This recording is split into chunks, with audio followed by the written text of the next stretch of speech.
आज हम यहोशू की पुस्तक में अध्याय 15 का अध्ययन करेंगे। यहूदियों के गोत्र का भाग उनके कुलों के अनुसार चिट्ठी डालने से एदोम की सीमा तक और दक्षिण की ओर सीन के जंगल तक जो दक्षिणी सीमा पर है ठहरी। उनके भाग की दक्षिणी सीमा खारे ताल के उस सिरे वाले कोल से आरंभ हुई जो दक्षिण की ओर बढ़ी है, और वह अक्रब्बिम नामक चढ़ाई के दक्षिणी ओर से निकलकर सीन होते हुए कादेश बरने के दक्षिण की ओर को चढ़ गई। फिर हेस्रोन के पास हो अदार को चढ़कर करका आकी और मुड़ गई। वहाँ से अमोन होते हुए वह मिस्र के नाले पर निकली और उस सीमा का अंत समुद्र हुआ। तुम्हारी दक्षिणी सीमा यही होगी। फिर पूर्वी सीमा यर्दन के मुहाने तक खारा ताल ही ठहरी, और उत्तर दिशा की सीमा यर्दन के मुहाने के पास के ताल के कोल से आरंभ करके बेथोगला को चढ़ते हुए बेतराबा की उत्तर की ओर होकर रुबेनी बोहन नामक पत्थर तक चढ़ गई, और वही सीमा आकोर नामक तराई से दबिर की ओर चढ़ गई और उत्तर होते हुए गिलगाल की ओर झुकी, जो तराई के दक्षिणी ओर की अदुम्मिम की चढ़ाई के सामने है। वहाँ से वह एन शेमेश नामक सोते के पास पहुंचकर एन रोगेल पर निकली। फिर वही सीमा हिन्नोम के पुत्र की तराई से होकर यबूस, जो यरूशलेम कहलाता है, उसके दक्षिण की ओर से चढ़ते हुए उस पहाड़ की चोटी पर पहुंची जो पश्चिम की ओर हिन्नोम की तराई के सामने और रपाइम की तराई के उत्तर वाले सिरे पर है। फिर वही सीमा उस पहाड़ की चोटी से नेप्तो नामक सोते को चली गई और एप्रोन पहाड़ के नगरों पर निकली। फिर वहाँ से बाला को, जो किरियत्यारिम भी कहलाता है, पहुँची।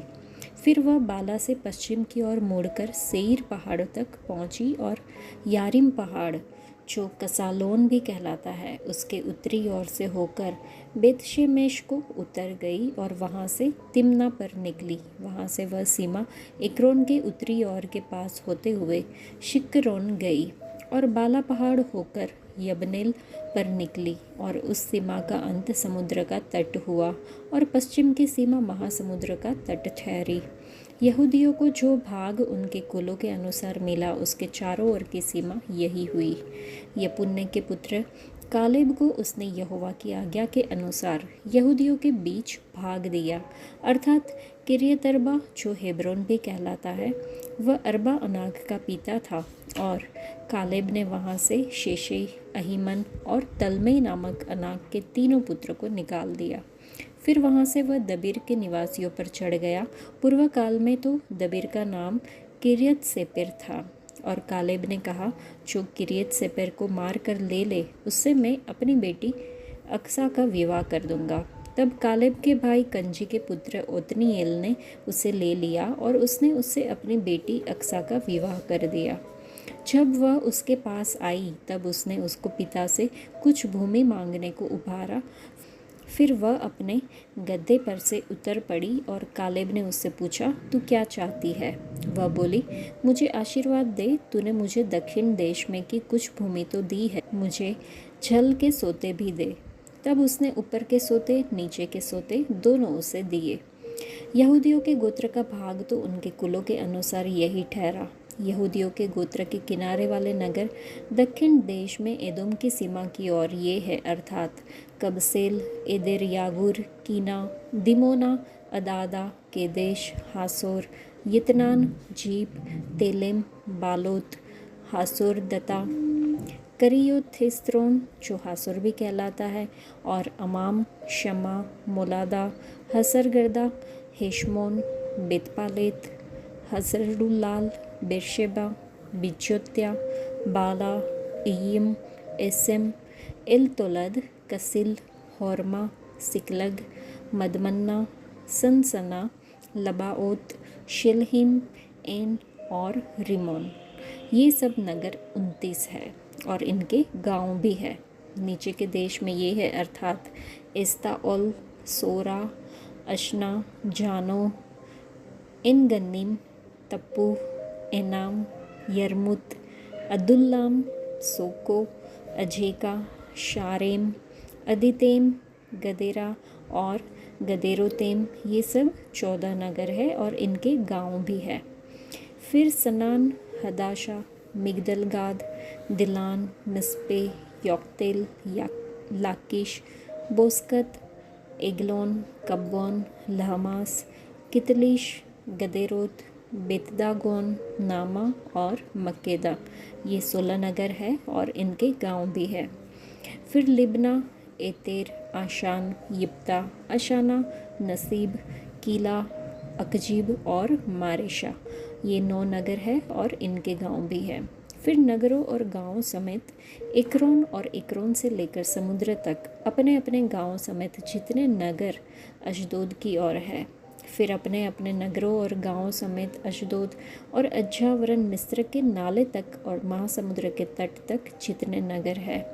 पहाड़ी देश में ये है अर्थात शामीर, यतीर, सोको, दन्ना, किरियतसन्ना जो दबीर भी कहलाता है, अनाब, अश्तमो, आनिम, गोशन, होलोन और गिलो।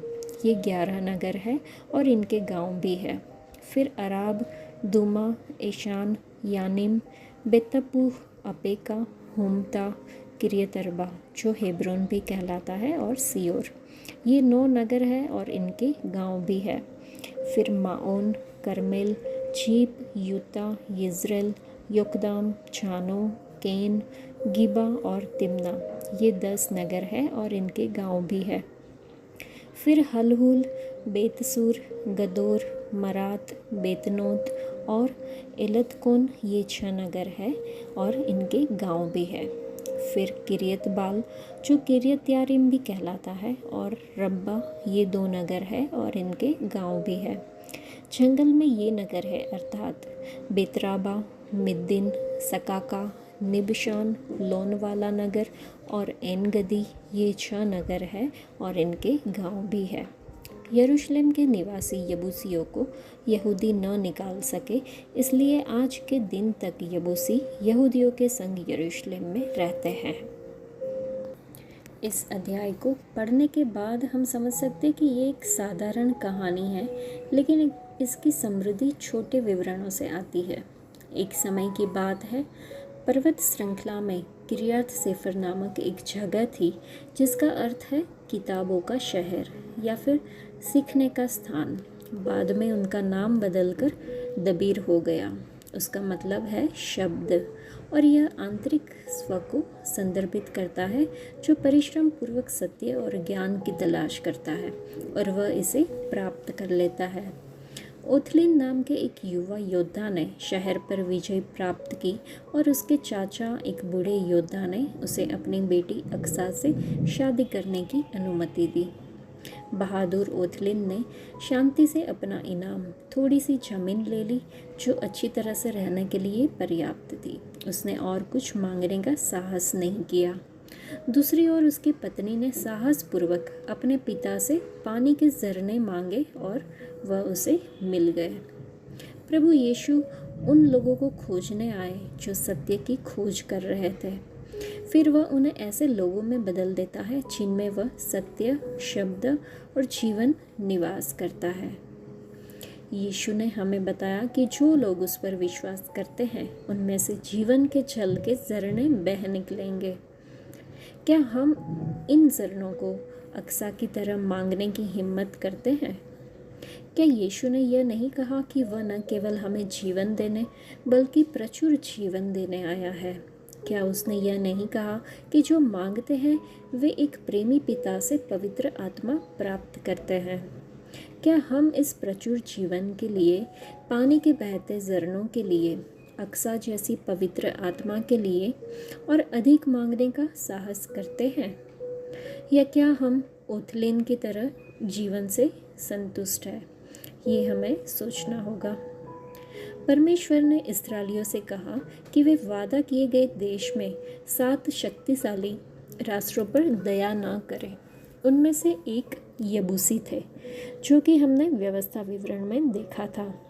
यबूसी शब्द का अर्थ है पैरों से रौंदना, कुचलना, गिराना या फिर अपमानित करना। पहले के समय में यरूशलेम को यबूश के नाम से जाना जाता था। यबूसी कनान की एक जनजाति थी जो यबूस में रहती थी। यबूसी पर अदोनी सेदेक का शासन था। 5 राजाओं पर विजय में यहोशू ने उसे हरा दिया था। परंतु यहूदा के वंशज यबूसियों को यरूशलेम से बाहर निकाल नहीं सके। यरूशलेम बिन्यामीन और यहूदा की सीमा पर था, अतः यरूशलेम किसी एक गोत्र का नहीं था। वर्षों बाद राजा दाऊद ने यबूस पर कब्जा कर लिया और इसका नाम दाऊद का शहर रखा। दाऊद ने परमेश्वर का मंदिर बनाने के लिए अरवनाहा यबूसी से भूमि भी खरीदी, जो कि हम दूसरे शमूएल की पुस्तक में 24वें अध्याय में देखेंगे। आज के लिए इतना ही। परमेश्वर आप सबको आशीष दे। धन्यवाद।